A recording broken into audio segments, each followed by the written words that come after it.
We all know this picture. One rounded wooden boat, floating in calm waters, with peaceful animals looking out the window, is children's favorite story, a tale of comfort, of divine protection, of a happy ending. For centuries, this was the only version we were told. The Ark like a Noah's cruise, a water adventure, with smiling animals and on the horizon.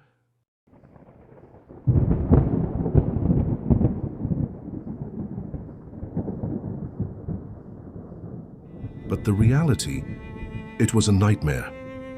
If you take off the traditional children's glasses and look at the text with the eyes of a magician, a biologist and a geologist, the picture changes completely. The Ark wasn't a boat trip. It was a survival cell. Space in the middle of the event, most violent geological that the Earth has ever witnessed.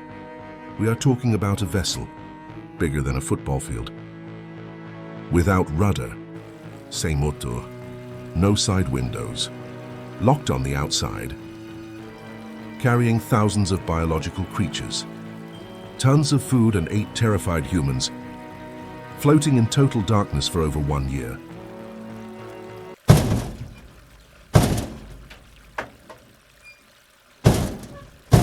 How they breathed, how they handled tons of waste without dying of infection, how they kept predators and prey in the same space, sem massacre, and most important, where she is now.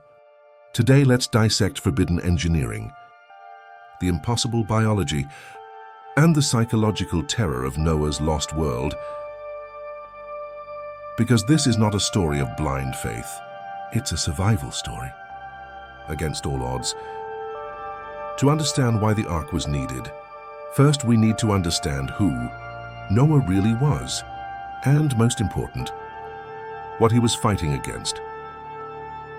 Many imagine Noah building a boat in the middle of a society, primitive, sheep herders, leather tents, bonfires. But modern archaeology and ancient texts, like the Book of Enoch, Joseph, and even Sumerian boards, suggest something completely different. The pre-flood world was advanced. The Bible records that humans lived for 900, until 969 years. In the case of Methuselah, now think about it for a moment. While you and I barely mastered a tribe, in 40 years of career. Now imagine an architect, a poison, or an ecosystem that has 9 centuries to perfect. Your art, the accumulation of knowledge, was not linear. They weren't primitive. In many ways, they were superior to us. Without computers, they built structures that we cannot replicate today. No machines moved stone blocks that our cranes modern cannot lift. But this golden age had one shadow. One dark and violent shadow. Genesis chapter 6 introduces us to the Nephilim, Asian giants. The Hebrew text is clear. They were the result of a genetic similarity. Prohibited fallen angels, vigilante calls, invented barriers that should never have been crossed.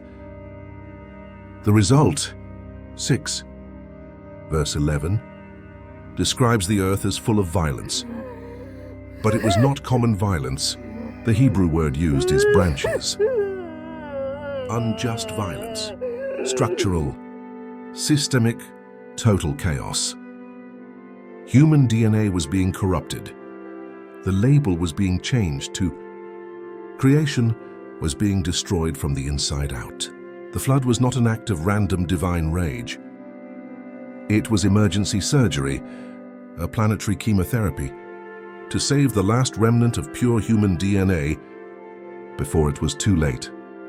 And in the midst of this global collapse, a man gets a call, a project, an impossible blueprint. His name was Noah, and he had just received the instructions to build the biggest story survival bunker. God didn't give Noah just a vague idea. He gave exact specs. precise measures.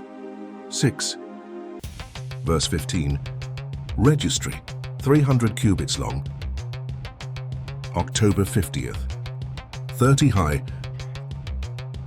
If we use the pit of the long Hebrew, the same measure used in Solomon's temple, this equals approximately 155 meters long, 26 meters wide, and 15 meters high. 3 internal floors. Total volume of more than 62,003. To put into perspective, that's bigger than 3 NASA space shuttles, in rows, greater than 1 Boeing 747. Nearly half the length of the Titanic, it had the internal volume of approximately 522 freight train cars, pattern that's enough room for 125,000 sheep. Or 16,000 horses, or did you understand, was gigantic. But here's the problem. For thousands of years, septic doctors laughed at these proportions. They said a wooden boat that size, if it would break in half in the first rough sea, wood can't take it. The structure collapses. It's impossible.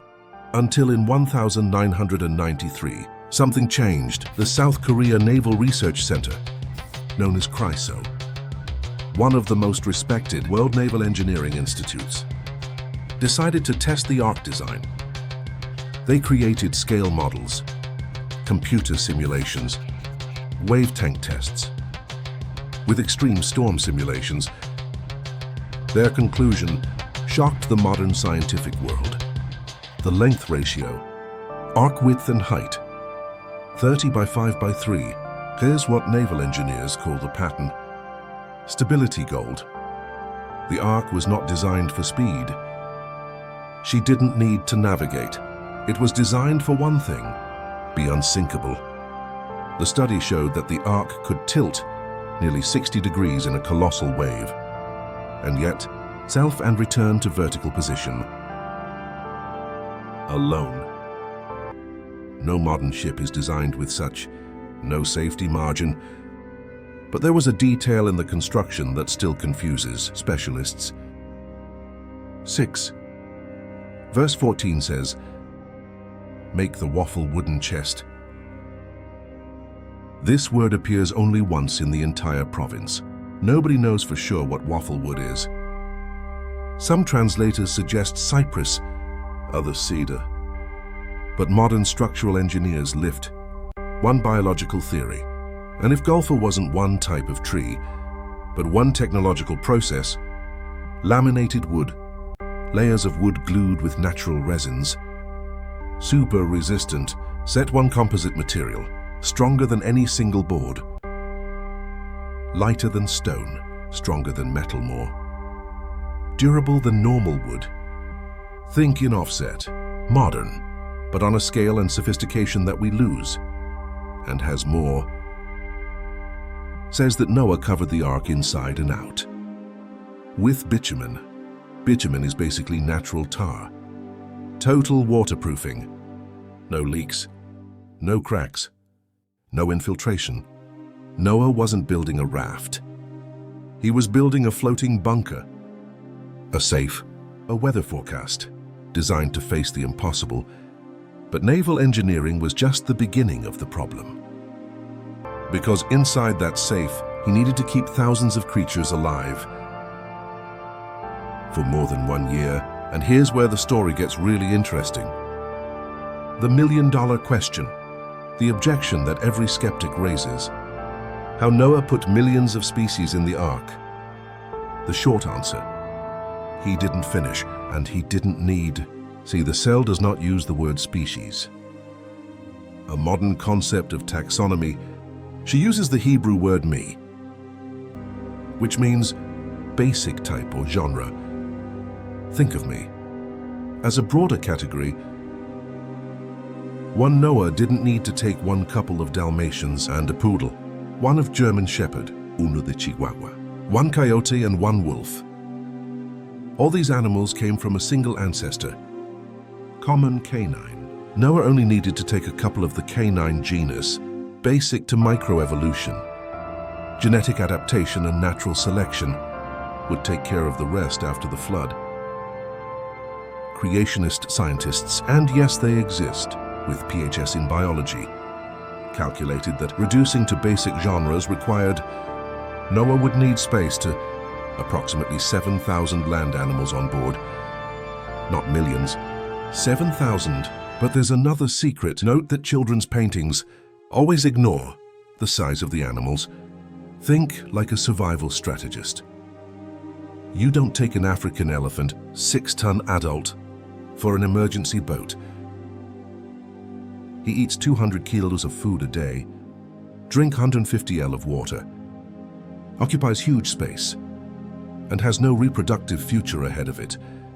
You take puppies, or young animals, just reaching reproductive maturity.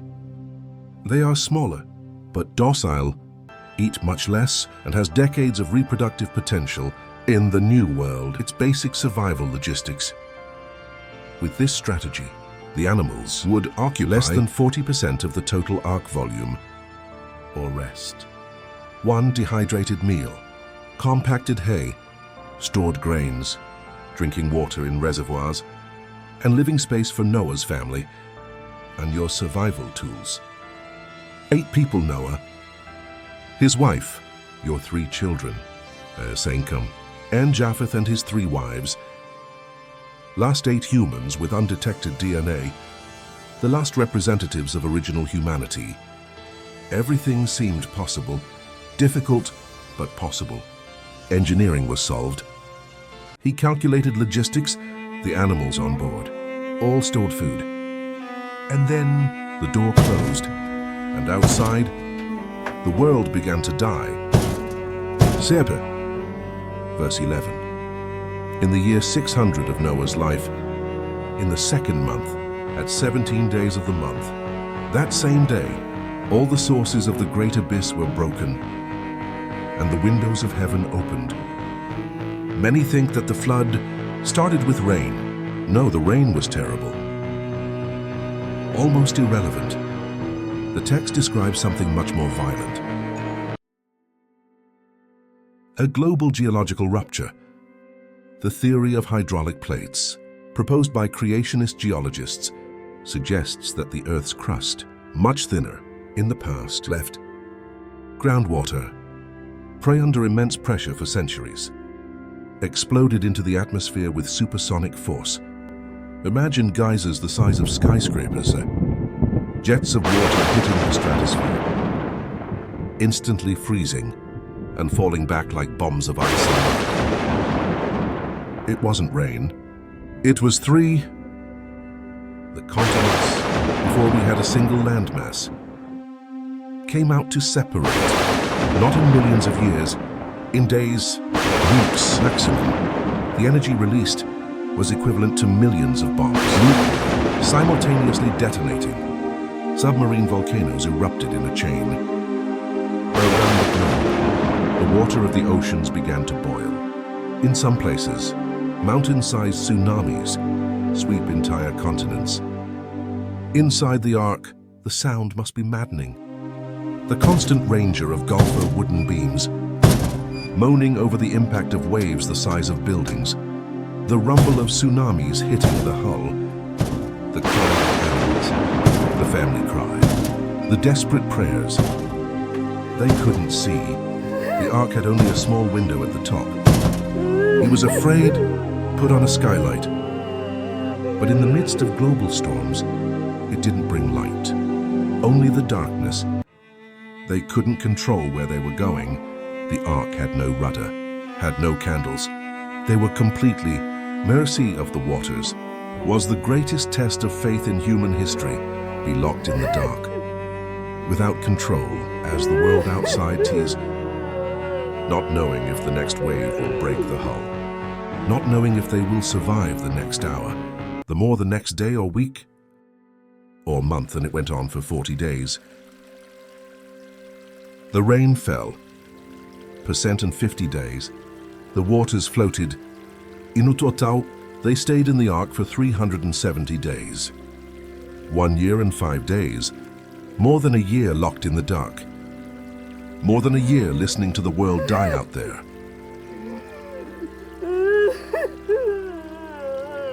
How they survived. 370 days.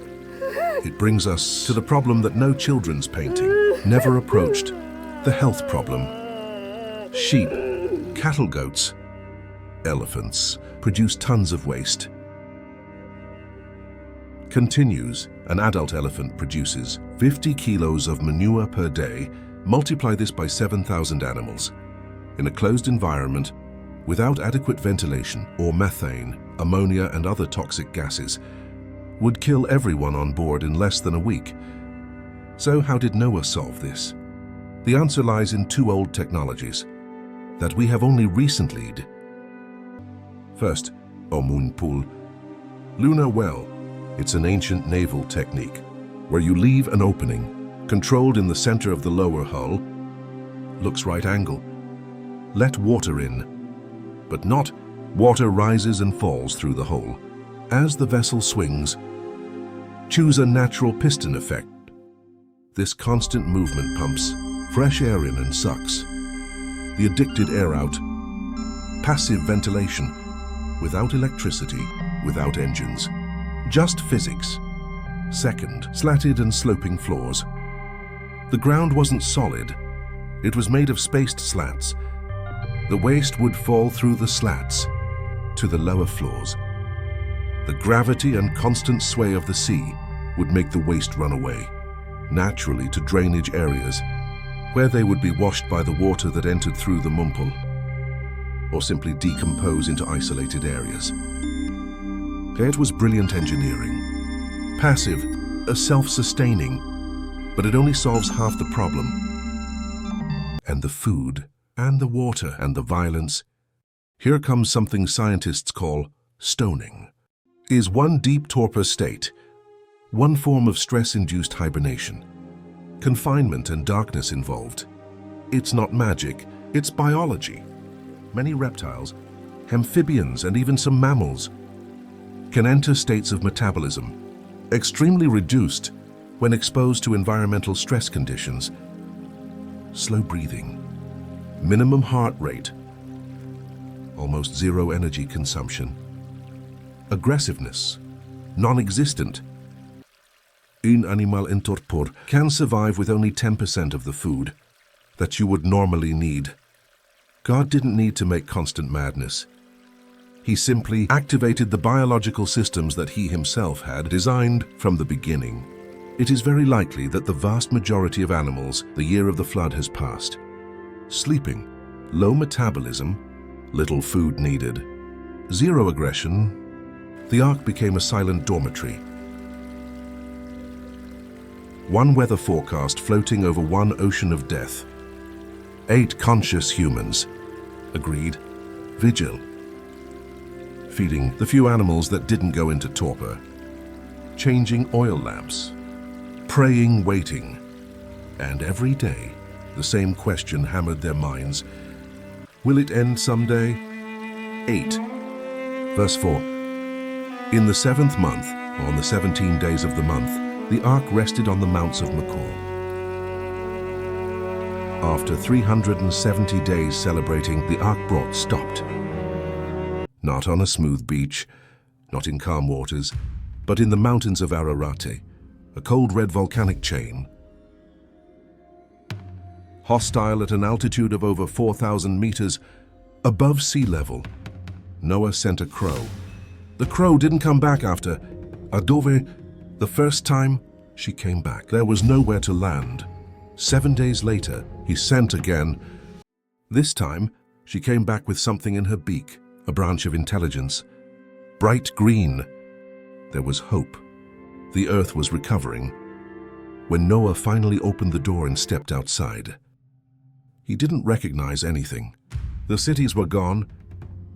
The forests he knew, submerged. The rivers ran along different paths. The mountains that didn't exist before now dominated the horizon. The world he loved was dead, buried over miles of sediment. The atmosphere had changed. The weather had changed. Mentions that now. For the first time, there was ice at the poles, cold winds, seasons, and something Noah had never seen before. Theon of sunlight into the new atmosphere created this phenomenon for the first time.